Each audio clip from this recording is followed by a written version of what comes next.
Hello everyone, আজকে আমি একটা জিনিস বানাতে চলেছি, সেটাই তোমাদের সঙ্গে শেয়ার করব। তো চলো ভিডিওটা দেখতে থাকি। এই দেখো, এখানে আমি অনেকগুলো ড্রাই ফ্রুটস নিয়ে নিয়েছি, যেখানে কাজু, আমন্ড, কিশমিশ, ব্ল্যাকবেরি, তারপরে অনেক কিছু আছে যেগুলো আমি নাম জানি না। আর এখানে নিয়ে নিয়েছি ব্র্যান্ডেড খেজুর, যেটা খেতে অনেক ভালো লাগে। তারপরে নিয়ে নিয়েছি মধু। প্রথমেই শুকনো কড়াইতে ড্রাই ফ্রুটসগুলো হালকা করে ভেজে নিতে হবে। তারপরে ড্রাই ফ্রুটসগুলো প্লেটে নামিয়ে রেখে ঠান্ডা হতে থাক, ততক্ষণে 4-5টা খেজুর আর একটু জল মিশিয়ে কড়াইতে এরম করে ভাজতে হবে।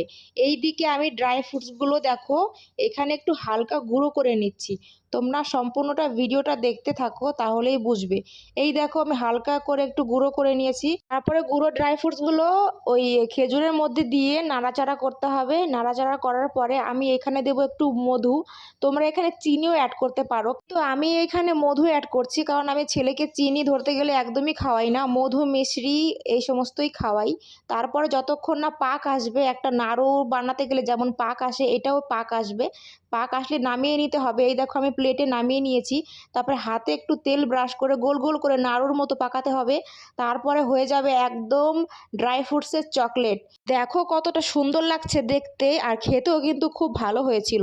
চকলেটের থেকে বাচ্চাদের এগুলো একটা একটা করে দিলে অনেক ভালো। ভিডিওটা কেমন লাগলো